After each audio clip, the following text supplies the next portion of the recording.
Welcome back to the Act Two podcast, a podcast for the real-life working screenwriter.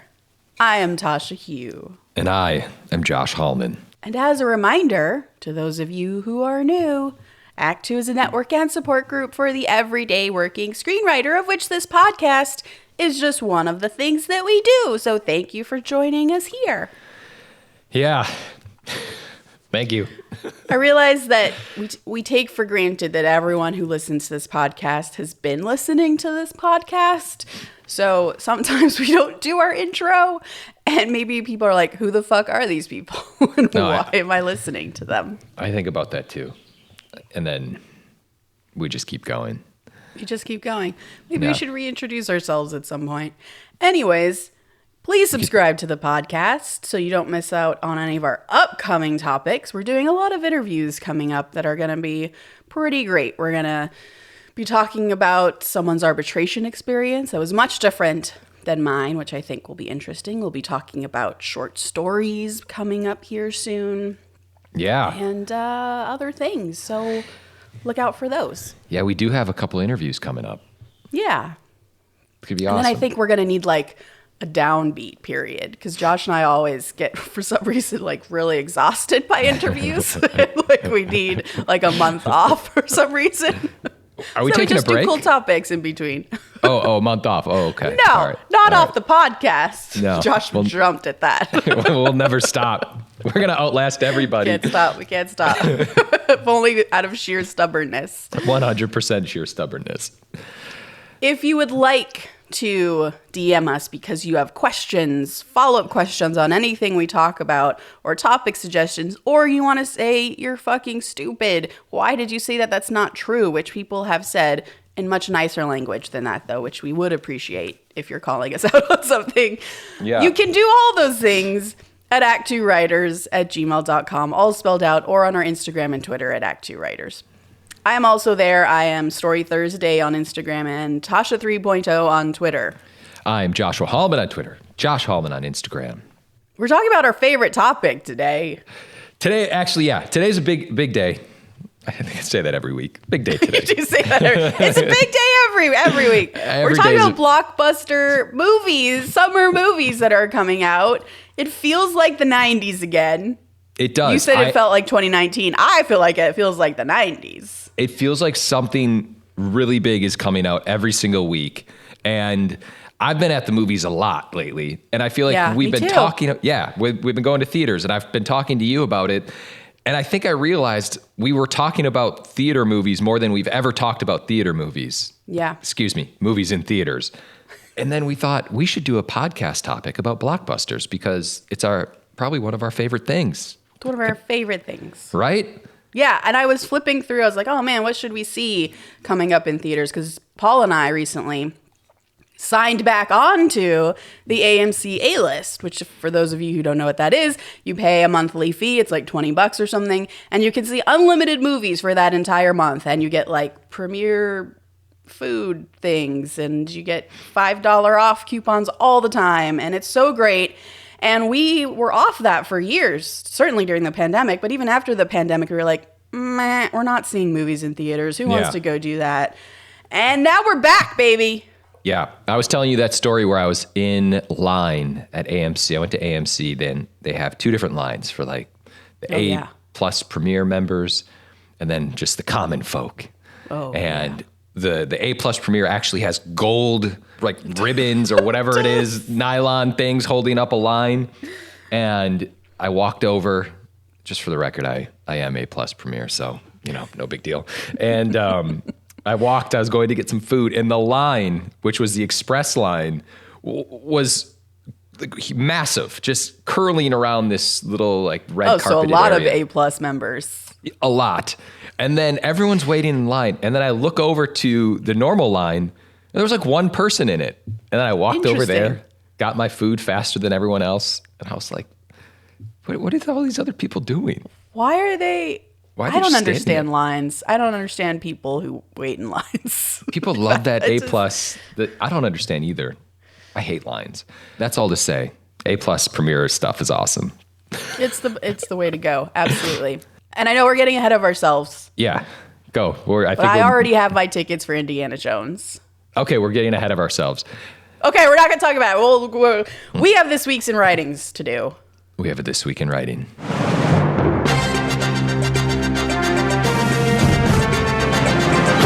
This week in writing. All right. I was inspired by this story, and I heard this, and it's not actually a writing thing about me personally. It's a writing thing, and I hear this, and I heard this, and I thought I have to talk to Tasha about this because it's what we talk about on the podcast. Are you ready? I think so. The year is 1994. Oh, yeah. A 26-year-old bouncer from New York makes a 20-minute short film named Multifacial. He wrote, directed, and stars in it. Do you know who I'm talking about? I knew you were going to do that to me. 1994. I'll just keep going. Thank you. It plays at the Cannes Film Festival in 1995. Wow. Or Cannes, if you're sophisticated. It's about a struggle as an actor and not fitting in because of his mixed ethnicity. And he can't get jobs. He's struggling through New York. And that's what the short film is about. Do you want to know who I'm talking about? I do. It's one Vin Diesel. Oh, God. So I did a deep dive. Just stay with me Yeah, here. I would imagine so after that. So I'm like, that's interesting. That's how Vin Diesel gets his start. Vin Diesel has he has parents who are artists. One's an actor. I think one was an actor, but they're very artistic. And I start listening to these interviews from Vin Diesel, and he's like this very artistic individual. And it's really incredible. So he has this short film. It plays at the Cannes Film Festival in 95. From that short film, he ends up raising money to make his feature directorial debut called Strays. And it's about his bouncing days in New York. It's an indie. I don't know if it got into Sundance, but he said that he took it to Sundance and he tried to sell it. It doesn't sell at Sundance, so he comes back from Sundance. Weeks pass. He's trying to figure out what to do, and he gets a phone call from one Steven Spielberg saying to him, I saw your short film Multifacial, and then I saw your film Strays, and I want to put you in the movie Saving Private Ryan. And he's like, okay, I'm in. At the same exact time, Brad Bird sees Multifacial. He hears that he's in Saving Private Ryan, and he's like, I want you to be the voice of the Iron Giant in my new animated film, The Iron Giant. So my point of this whole story was, it all started from Vin Diesel writing his own short film and putting himself and directing it. And that was it, because he couldn't get any work. And he was like, F it, I'm doing it on my own. I'm taking over. That's my Vin Diesel story this week in writing. This is what This Week in Writing was made for. This story right here. Yeah. I was so inspired. I was so happy. And then, now he's Vin Diesel, and I don't mean to talk about Fast and Furious again, but that's where we're at. That's how he got his start. We talk about this. We always talk about how writers can you can write your way out of a problem, or, we're going to be having an episode on short stories. There's other ways to get yourself out there. I know 94 was a different time, but it's inspiring. That's really great. That's really great for him. And that's amazing. Can you imagine getting a phone call from Steven Spielberg? No. Mm-hmm. Yeah. No, I can't. I can't even put myself in those shoes. Do you think his parents are disappointed in him that he's now in the Fast and Furious franchise? Wow. That's a beautiful story. It's a beautiful story. A third act twist of Vin Diesel's story. I feel like that's just a peek into where, if you were to write a Vin Diesel story, where it would go. I think it's, as you were actually talking about this story and the big reveal of who it was, I kind of got sad because, so sad he's rolling in all of his millions and millions of dollars. But if he comes from a family of artists and is clever enough to write, direct, and star in his own short that made it so far, multiple shorts it sounds like, do you feel like he got typecast because of his body type? That's a great question. Yeah, I'm sure he got typecast. As just the action guy. For sure. But is that a bad thing? No, I mean, that's a completely valid career path and maybe one that he's very happy about. Just makes me curious now if that was his start, was something a bit more artistic, if he ever wanted to do like a drama or be the leading man in a romantic movie. I don't know. I just had a vision. Somebody is going to pluck Vin Diesel and put him in some kind of like lost in translation-y type indie small movie that he gets just incredible accolades for. I think so. I think that's the third act of his career now. I think that's 100% what's going to happen.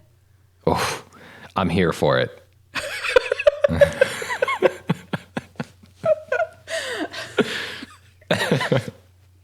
Look, I really enjoyed Riddick and Pitch Black and like early Vin Diesel action movies. And his acting is not bad in the first Fast movie. So he's got the chops. I'd love to, let's get to that third act. I'm in. Mm-hmm.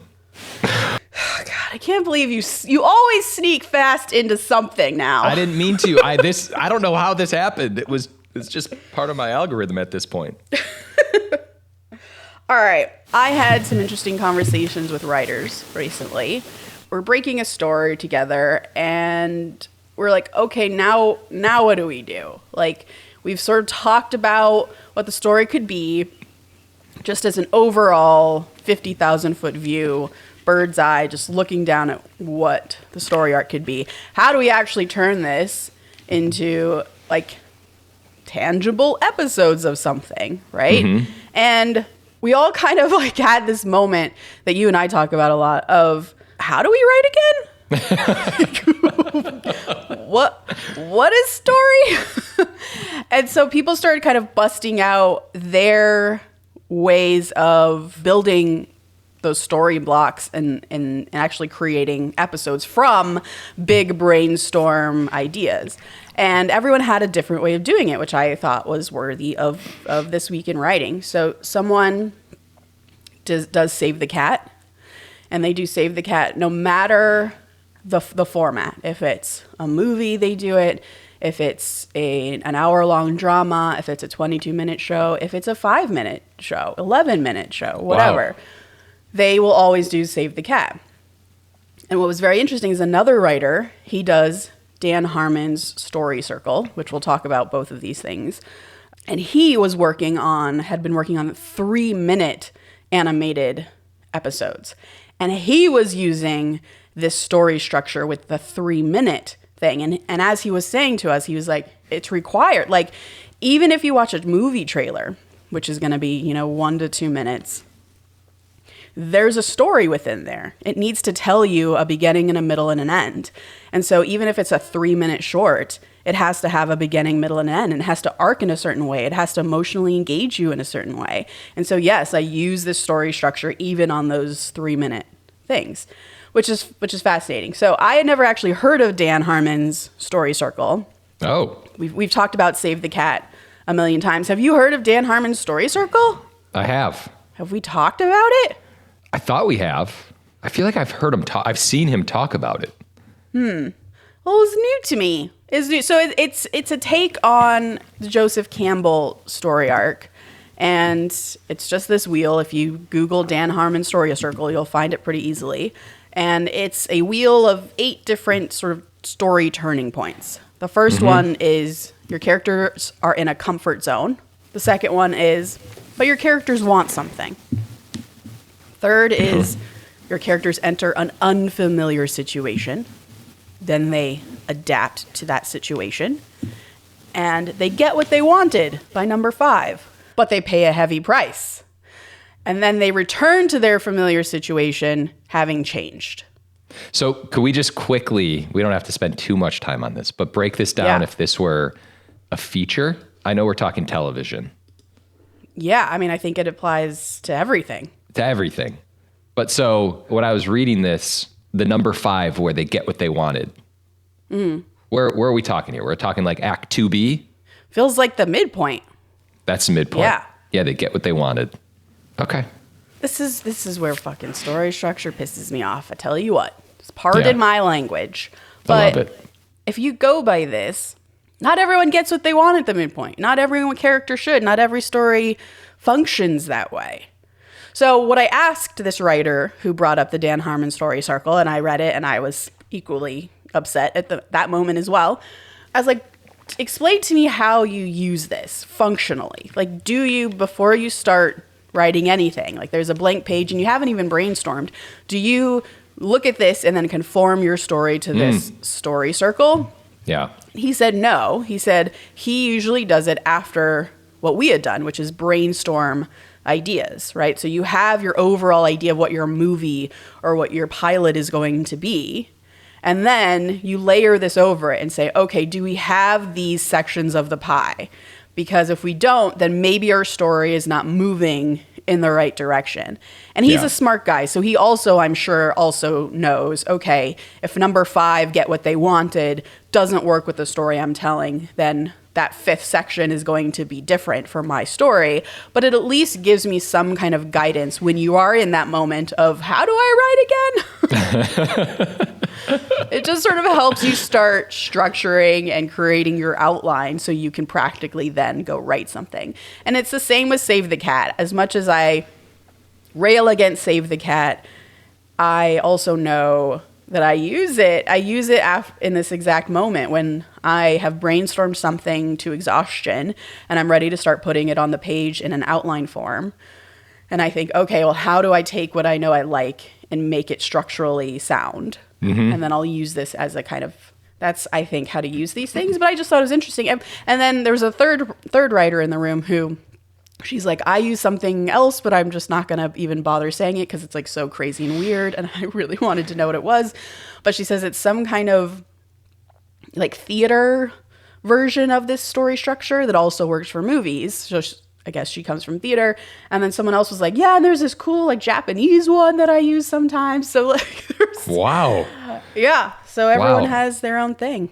Everyone has everyone has their own thing, but it's kind of all similar, right? It seems like there are components that overlap of, even in the beginning, the intro. Oh, they want something. Oh, they're set out on an adventure. Oh, they don't get it. But because of this, they're now set on this adventure and now they're in Act 2. And yeah. Okay.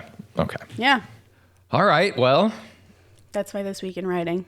I love it. I'm going to try to use the Dan Harmon story structure for something else I'm writing. Okay.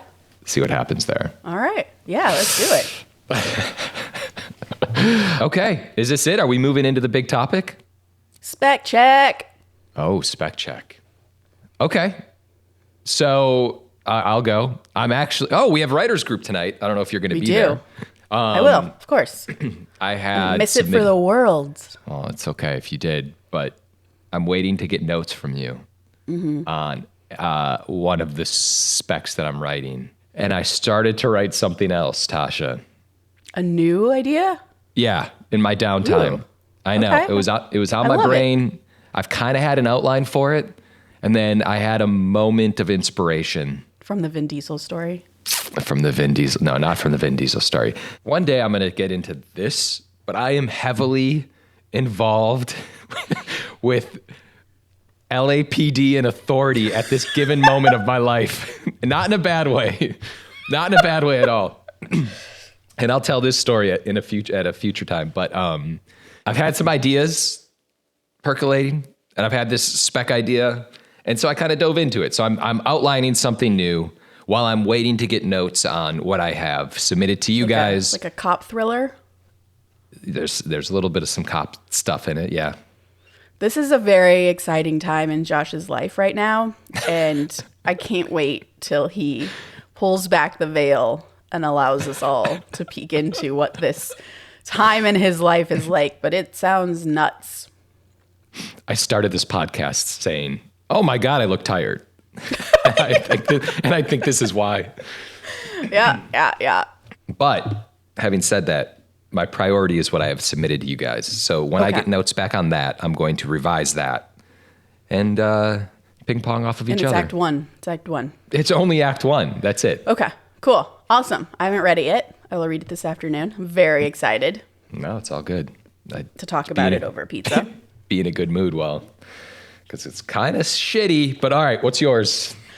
I have no update, and my non-update is the update because since I got notes from my manager last week on the podcast, I mentioned how I was very excited because she was positive. She texted me. She's like, "This is so great. I just have a few thoughts. Can't wait to talk about it." I'm like, "Phew, this is gonna be an easy one. I can't wait to just like get into it." And then she gives me notes, and her notes were great, but her notes were, the second act is boring. It's essentially. She didn't say those words, but that is essentially what she was saying. Like all of her notes, all of her questions that she had about the movie and why I'm writing it and why I care about it and what my intention for the thing is, all came from an act 2 that wasn't getting my message across the way I thought it was.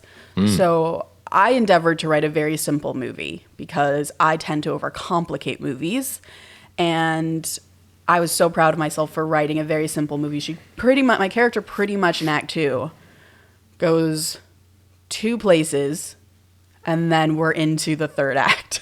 Yeah. And I think my manager I don't think it bothers her that she goes to 2 places so much as I don't understand what those 2 places are doing for the character arc that you're trying to tell me. So I need to look back at those sections, see if there's more I can add, or if those scenes can just be doing more work for me. And that's actually what I'm doing in Writer's Group today after we tell Josh how amazing his Act 1 is. I'm going to ask everyone to brainstorm with me what my Act 2 could be. But I'm stuck because I feel like I did so much work and my brain is tired from having created the outline itself. Yeah. That when someone just says there's Act 2 problems and doesn't give me ideas, I'm just like, the train just stops. Yeah, I fully understand. I just need to brainstorm with someone, I think is kind of where I am. I'm excited. I'm excited to talk about this. I think I already have some ideas. Oh, I can't wait. Thank you so much. As you were saying this, I think. not guaranteed. But you know what's been really weirdly helpful in this second spec that I was just talking about? When I outlined it with, I was like, okay, we have our Act 1. That's our setup and everything. And then Act 2, this isn't it, but I'm just going to throw these out. I'm like, Act 2 is like John Wick.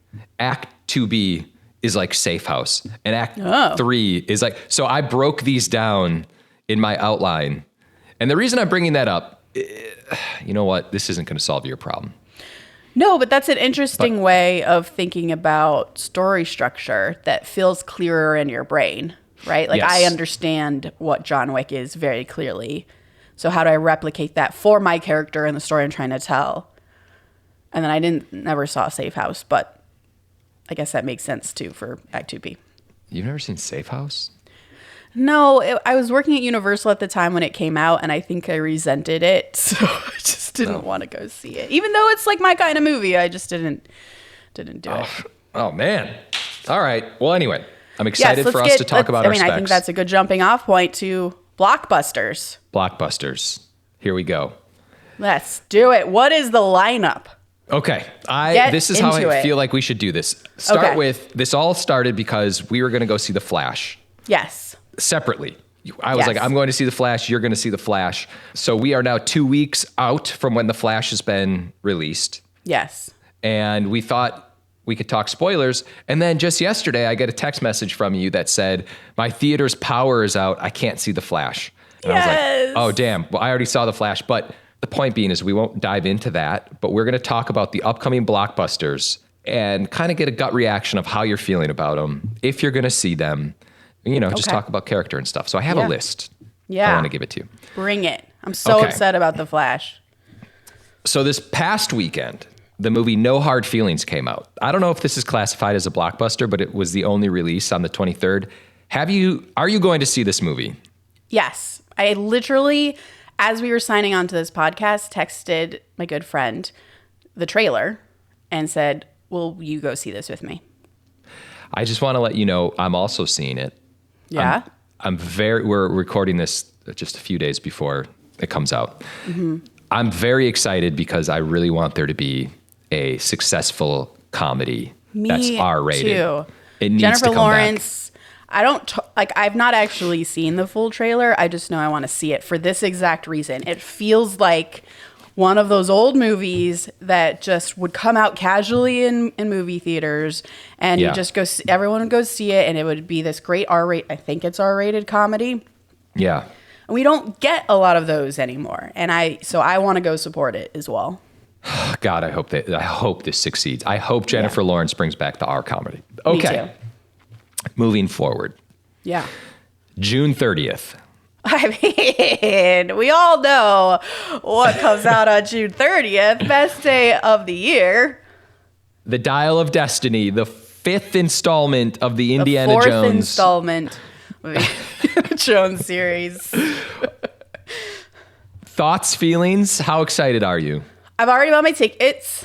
I'm going to a theater that has pods so that nobody ruins my experience. This is very important to me.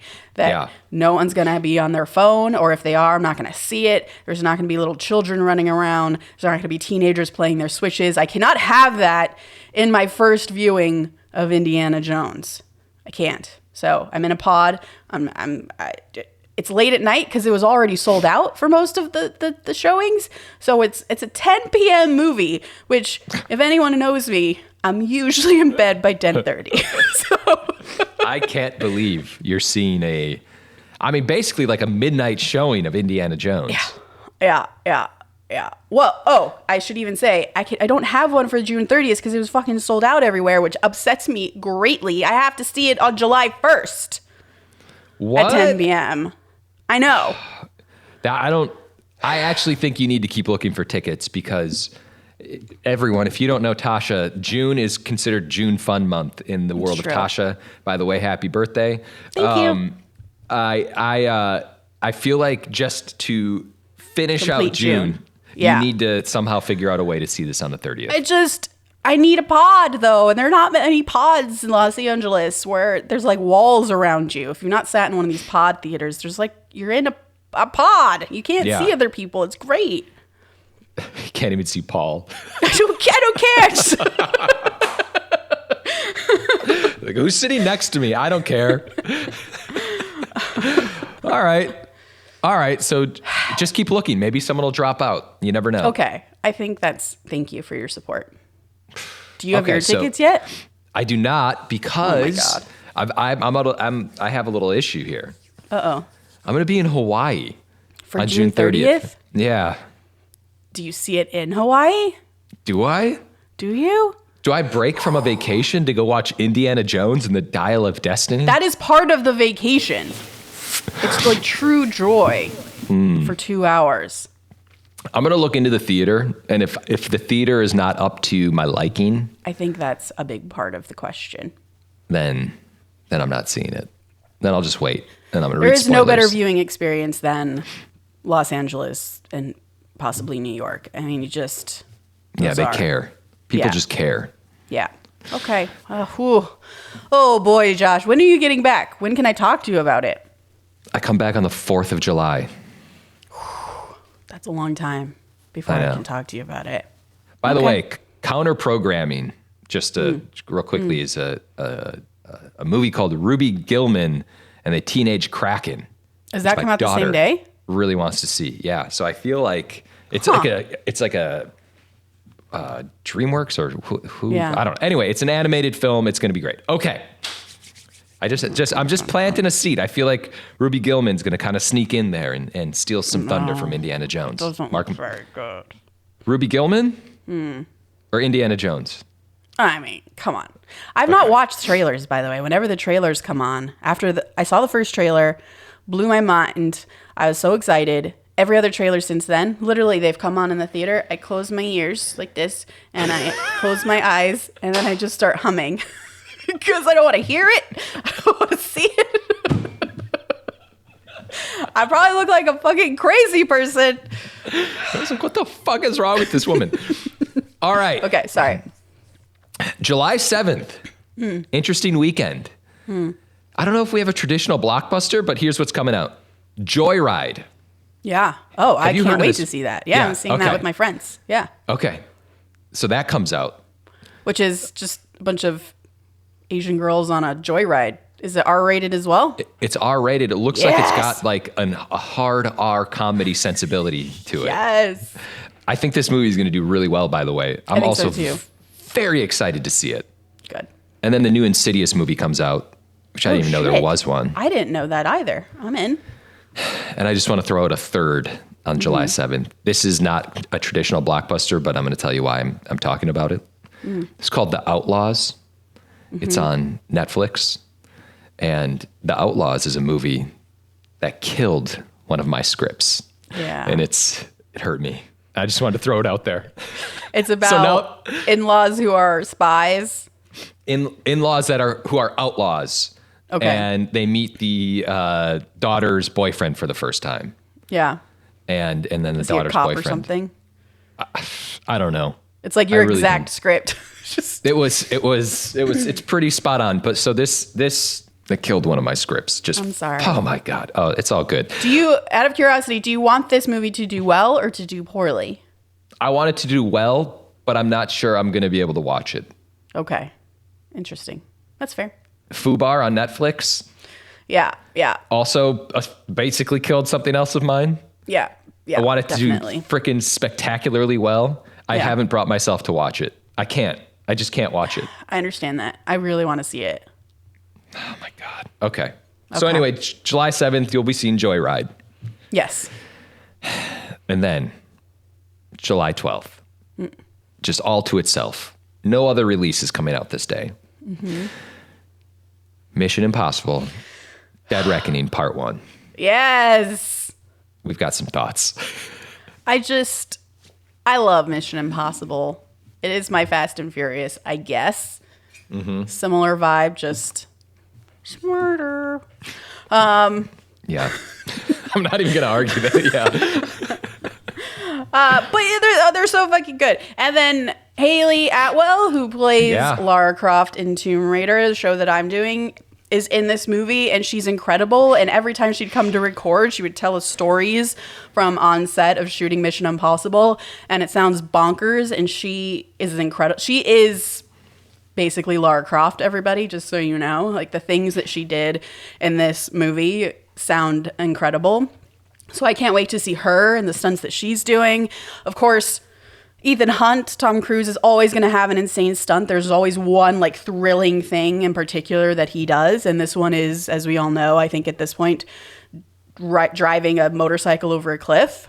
And I just sent you an article this morning about this stunt, and it's kind of floating around today, how they did this stunt first. It was the first thing they shot in case Tom Cruise died. Because if Tom Cruise died during the stunt, they didn't want to waste $200 million or however much money it cost to make this movie. They wanted to just know right away, Tom is dead, we have to rewrite this movie. Or he's really injured, we have to rewrite this movie. He said that because after the last, I forget which one it was, where he jumped from building to building and then broke his ankle and had to recover, and it set the filming back by a lot, and they lost a lot of money during that time. He didn't want to repeat that. So he's like, if I'm going to get injured or if I'm going to die, like, let's do it first. I have a couple thoughts, by the way. Yeah. We've talked about this. I wish Mission Impossible wasn't turning into a stunt movie. Yes. Because to me, it's so much more than just stunts. Yeah. I actually think it's very smart. That the action, of course, is spectacular. Of course. Yeah. And even the stunts kind of overshadow the action that happens in it. And I just love these spy movies. It's like James Bond is like my favorite spy. I mean, I like Mission Impossible movies more than James Bond movies at this point. Oh, shit. Which is insane because there's continuity.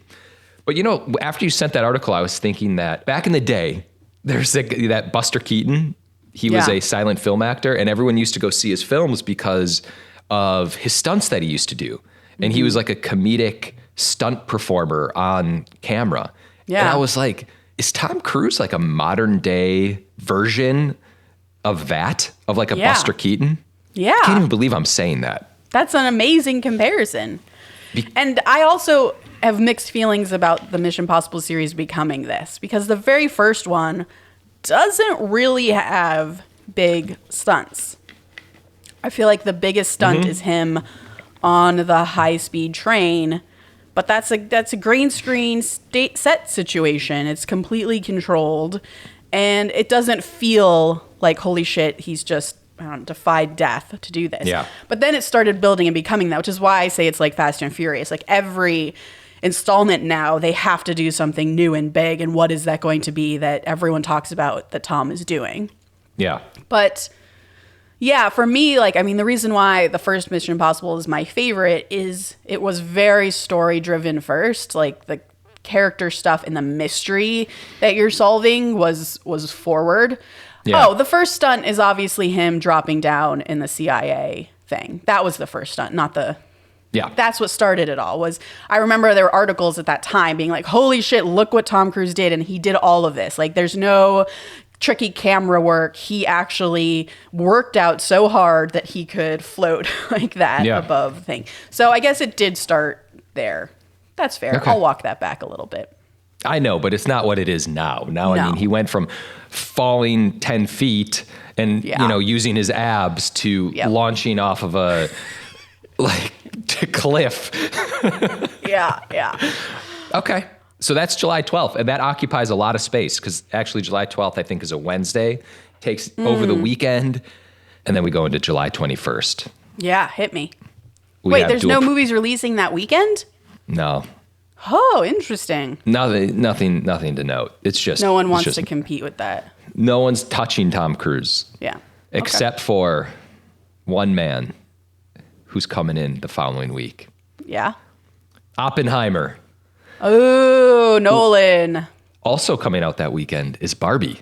Oh, damn. So on July 21st, we have Oppenheimer, Barbie. Are you seeing those movies, Tasha? I'm seeing both of those movies. Which one are you seeing first? I don't know. That's going to be just a schedule thing, I think, at that point. I'm not excited more for one or the other. Okay. And honestly, I don't want to see Oppenheimer in a way because it's going to be just very depressing. Mm-hmm. So I don't want to, but it's going to be beautiful. The acting is going to be incredible. The story will be stunning, I'm sure. It'll be filmmaking at its best. So I want to go see that. And also, I heard it was shot in film. So like, there's actually like film reels, literal film reels at certain LA theaters. And I want to go see it at those theaters. Because if Nolan wanted it to be that way, I want to go see it the way he intended. I freaking love Nolan. He's the last of his kind, man. Yeah. And Barbie, are you excited about Barbie? Not as excited as other people are about Barbie. Okay. But yeah, I'm intrigued. I'm interested. The trailer cracks me up. Yeah. You love the trailer. Are you excited about Oppenheimer? Of course I am. Okay. I'm going to go see that immediately. I'm going to buy tickets like tomorrow. So that's first, and Barbie's like, if I get to it that weekend. Yeah, the only thing that's holding me up is the runtime. I think it's like a 3-hour movie, Oppenheimer. Yeah. So scheduling, it's going to be, oh God. Yeah. These movies keep getting longer, man. I just keep getting older. So haggard. I can't take it. All right, moving on. We're almost there. Mm-hmm. The Haunted Mansion on July 28th. The Disney release. This is like the Disney movie, The Haunted Mansion. Who's Have you not heard of this? I don't even know. I mean, I remember the one with... I've seen the trailer. It looks scary. Eddie Murphy. No. This looks like a good reimagining. Oh. No, I've not seen a trailer or anything for this. I'm excited. I'm super down. Okay. Also coming out that weekend is a movie called Talk to Me, which is not a blockbuster, but it looks really scary. It's an A24 film that I hadn't even heard of until I started to make this list. Yeah. That's an interesting weekend. Like two horror movies, basically? Yeah. Huh. Yeah. Okay. So you're going to see it. Maybe. I feel like you're not seeing that movie. Haunted Mansion, I mean. No. Haunted Mansion, I'll see Haunted Mansion. Okay. With my AMC A-list. All right. Moving on. We're almost there. A couple more. August 4th. The Teenage Mutant Ninja Turtles. Teenage Mutant Ninja Turtles. Yeah, I'm so fucking excited about that one. Yes, hell yeah. You're going to see that? I'm going to go see that with some friends. We already know. Yeah. Okay. I'm even going to do a Teenage Mutant Ninja Turtle workout that weekend. Are you really? So let's talk about this for a second, because this is going to hopefully kind of bring back the Ninja Turtles, which I feel like have been lost over time. Thanks, Michael Bay. Thank you, Michael Bay. Yeah. Okay. So they've been lost a bit. Yeah. I'm excited for the animation of it. It looks like it's got the inspiration from Spider-Verse. Yep. A little like new way. It's going to be just creative. I love what Spider-Verse has done to animation. Me too. It just has opened up so much because executives now see, being different and unique with animation is actually a boon. It's not something I should be afraid of. Okay. So Ninja Turtles. Also coming out that weekend is the Meg 2 with Jason Statham. Shit. I have seen the Meg 1 and had fun. And also not a blockbuster, but I'm going to give a shout out because Nicole worked on this movie, Shortcomings. It's a Randall Park film. Just saying. Oh. It was a Sundance movie. Just whatever. Well, that sounds great. I'll go see it for her. That sounds pleasant. So sweet. August 11th, Gran Turismo, the video game movie. Yes. So this is based on the video game, and it says in the trailer based on a real true story or something, which blows my mind because if you watch the trailer, it's about gamers who get called up essentially to train and be in some kind of, I don't know anything about racing. Yeah, no, I'm some not kind of NASCAR-ish race, like an international race, and that. How is that real? But Paul's like, yeah, no, that happened. So I'm actually, if it wasn't real, I feel like I wouldn't rush to see it. But because it's real, or elements of truth to this, I'm very intrigued. And also the cast seems very fun. Our good friend Zach Balin was one of the writers on it, and he agreed to come on and talk about the film. I would love that because I'm excited for it. When I say he agreed, I mean, if he hears this, he just agreed to come on. He did say he'd come back on, and now this is what the topic's going to be. Yes, when it comes out, we'll definitely have him on. Yeah. Also coming out that weekend is Heart of Stone, the Gal Gadot spy movie it's going on Netflix, but it's supposed to be her like James Bond franchise. Never heard of it. Wow. But excited for it. Okay. Closing down. We've got 3 weeks because we're going up to Labor Day. August 18th. I didn't even know about this movie. Blue Beetle. Oh, yeah. You not seen this trailer? Yeah. No. Super I know fun. nothing about it. Okay. Yeah, it's a DC it's a superhero cool, movie. like, Latinx superhero movie. It looks super fun. The kid from Cobra Kai is Blue Beetle. Then I'm in. Yeah, it's awesome. And also Strays is coming out. That dog movie. The dog movie. Hey, we have 3 rated R comedies coming out this summer. Yes, let it come back. Let's go see these rated R comedies so that can come back. Let's go back to theaters, everybody. Okay, August 25th, there's really nothing coming out that weekend. That's weird. It's a really bad weekend. Vacation Friends Part 2 is coming out. Don't know what that is. But I'm going to take us to Labor Day weekend. Okay. To close out the summer. Something great. Yeah. I don't know. I think it's going to do well. I'm not sure I'm going to see it. The Equalizer 3 with Denzel. I didn't even know there was an Equalizer 3 until recently. It's crazy. I never saw any of the Equalizers. Oh, it's Denzel's John Wick. Yeah. I know the first one was received very well. It didn't look exceptional to me. I don't know. Wow. I don't know. Well, there goes Denzel coming on this podcast. Oh. I'll walk that back right quick. So that's it. That's our summer calendar. That's a good hearty summer. There's horror, comedy, action, huge movies, small movies. Yeah, there's something for It's crazy too, because as we were saying, I was talking to someone over who worked at the theater at AMC, and they were even like, "Man, this is crazy. There's a new movie out every single week." And I think that's kind of what got us texting, and I was excited. You were excited. It's awesome that all these movies are coming out. Yeah. And now there's a writer's strike, and this won't happen again next year because every movie's going to be freaking delayed, but it's all good. Yeah, a lot's going to be delayed. Yeah, man. I don't know. Don't get me started on that topic, but this is extremely exciting. I don't know. I mean, this is why we got into this business, is because we were kids going to movie theaters. I would sneak into multiples at a time on a day, and you just got so excited and inspired And you're just so happy by seeing these movies, particularly in the summer, because you're not going to school, so you have the time to just go from movie to movie to movie. And it's bringing back that childhood joy for me. I agree. You know what? You're absolutely right. It's also bringing that back for me. It's been a long time since I've been going to a movie theater on a weekly basis. Mm-hmm. And I'm really happy about it. Oh, it feels so good. Give me that popcorn and that oversized soda. Yeah. They're and like, do you want a large soda? I was like, no, I can't possibly drink all that. They're like, it's a free upgrade. I'm like, you're going to make me drink more fucking sugar for free? Fine.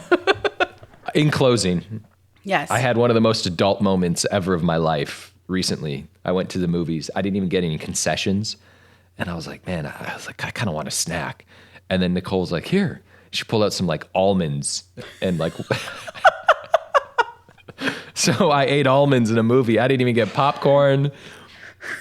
I had some water. I was like, who am I? That's so sad. People were crunching on popcorn around me. I was just eating almonds. Why didn't you leave and go get popcorn?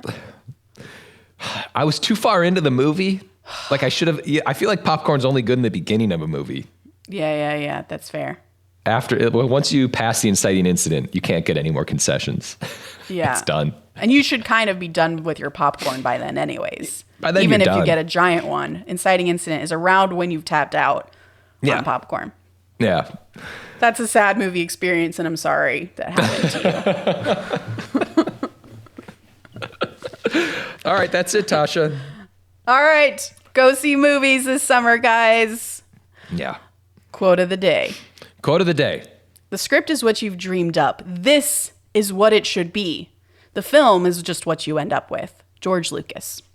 Please remember to rate and subscribe. Follow us at ActTwoWriters for more awesome writing stuff. You can follow me, Tasha, at Story Thursday on Instagram or on Twitter at Tasha 3.0.